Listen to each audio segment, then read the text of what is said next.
कर्नाटक की राजनीति इन दिनों किसी राजनीतिक थ्रिलर से कम नहीं लग रही।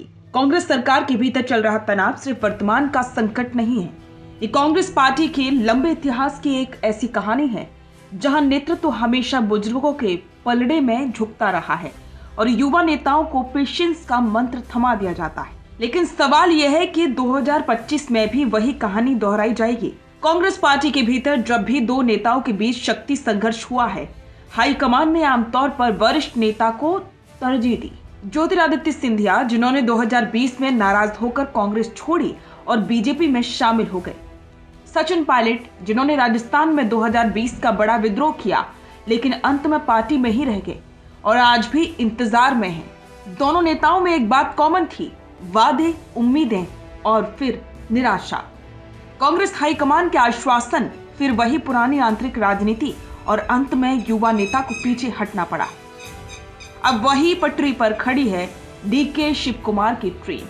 कर्नाटक विधानसभा चुनाव जीतने के बाद कांग्रेस ने एक वादा किया था, 2.5 साल का पावर शेयरिंग फॉर्मूला।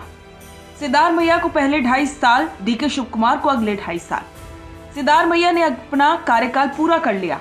नवंबर 2025 वो महीना आ गया जब डीकेएस को कुर्सी मिलने वाली थी, लेकिन अब खेल उलट गया। सिद्धारमैया 77 साल ने इस्तीफा देने से इनकार कर दिया है और बताया जा रहा है कि राहुल गांधी और पूरा हाईकमान सिद्धारमैया के साथ खड़ा है। ये सुनकर डीके शिव कुमार के कैंप में हलचल है और इसे धोखा माना जा रहा है। कहा जा रहा है कि डीकेएस लगातार दिल्ली में मुलाकात के लिए इंतजार कर रहे हैं, लेकिन मुलाकात नहीं हो पाई। इसी बीच एक और दिलचस्प मोड़, डीके शिव कुमार ने क्रिप्टिक पोस्ट शेयर की है। उस पोस्ट का सीधा मतलब ये निकाला गया कि वादा निभाना राजनीति का धर्म है और जुबान की कीमत होती है। कर्नाटक में लोग इसे सीधा संकेत मान रहे हैं कि डीके बहुत नाराज हैं। कई राजनीतिक विश्लेषक कहते हैं कि अब डीके शिव कुमार के सामने दो ही रास्ते हैं। पहला, सचिन पायलट वाला रास्ता, धैर्य रखो, सालों इंतजार करो, उम्मीद छोड़ो मत और धीरे धीरे बुजुर्ग होते होते शायद एक दिन सत्ता मिल ही जाए।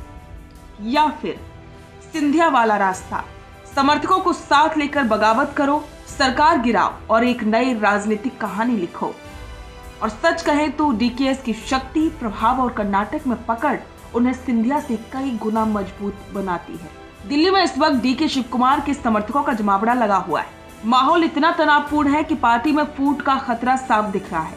कांग्रेस हाईकमान को डर यही है कि अगर डीकेएस के कदम आगे बढ़े और उन्होंने कोई कदम उठा लिया तो कर्नाटक सरकार खतरे में पड़ सकती है और इस संकट सिर्फ कर्नाटक का नहीं होगा। 2029 की तैयारी में जुटी कांग्रेस के लिए ये राष्ट्रीय स्तर पर बड़ा झटका होगा। सिद्धारमैया एक अनुभवी कद्दावर नेता है जिनकी पकड़ ओबीसी, दलित और ग्रामीण वोट बैंक में मजबूत है। डीके शिव कुमार कर्नाटक की सबसे प्रभावशाली वोकलिंगायत नेता जिनकी संगठन पर पकड़ बेहद मजबूत है। वित्त जुटाने की क्षमता, राजनीतिक जुगाड़, ये सब डीकेएस को कांग्रेस के लिए अनिवार्य बनाती है। यहीं से टकराव गहरा होता जा रहा है क्योंकि सिद्धारमैया और डीके दोनों जानते हैं कि 2028 का चुनाव किसके चेहरे पर लड़ा जाएगा। ये लड़ाई अभी से शुरू हो चुकी है। कांग्रेस हाईकमान के सामने सबसे बड़ा सवाल ये है कि अगर सिद्धारमैया को हटाए तो उनका वोट बैंक नाराज होगा, अगर डीकेएस को नजरअंदाज करे तो बगावतें हैं। यानी कि एक तरफ अनुभवी नेता और दूसरी तरफ युवा शक्ति और भविष्य की उम्मीद। कांग्रेस हमेशा की तरह वही पुरानी मुश्किल में फंस गई है, वरिष्ठों को खुश रख करे या फिर भविष्य को मजबूत बनाए।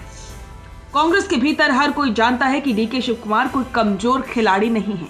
वे चुप है, लेकिन चुप्पी तूफान का संकेत भी हो सकती है। उनकी पोस्ट समर्थकों का दिल्ली में डेरा हाईकमान को लगातार संदेश दे रहा है। ये सब मिलकर कांग्रेस की कर्नाटक सरकार पर खतरा मंडरा रहा है। अगर हाईकमान डीकेएस को मनाने में सफल रहा तो पावर शेयरिंग का नया फॉर्मूला निकल सकता है, लेकिन अगर डीकेएस टूट गए तो कर्नाटक में कांग्रेस सरकार गिर सकती है और नई राजनीतिक सरगर्मी शुरू हो सकती है। कर्नाटक आज सिर्फ सत्ता का संघर्ष का मैदान नहीं है, ये कांग्रेस की पुरानी बीमारी, वादे करके निभाना नहीं, युवा नेताओं को इंतजार कराना, उस मॉडल का नया अध्याय बन गया है। अब देखने वाली बात यह है कि डीके शिव कुमार इस कहानी में सचिन पायलट बनेंगे या फिर ज्योतिरादित्य सिंधिया। ये तो इस कहानी के अगले अध्याय में ही पता चलेगा और जिसका सभी को इंतजार है। बिजनेस अच्छा हो सकता है, लेकिन अगर नाम नहीं दिखा तो पहचान कैसे बनेगी?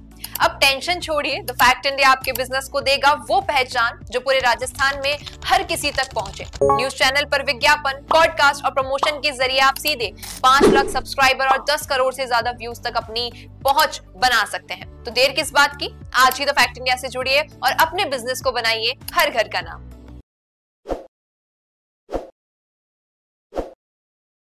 ताज़ा खबरों के लिए विजिट करें द फैक्ट इंडिया की वेबसाइट और डाउनलोड करें द फैक्ट इंडिया ऐप।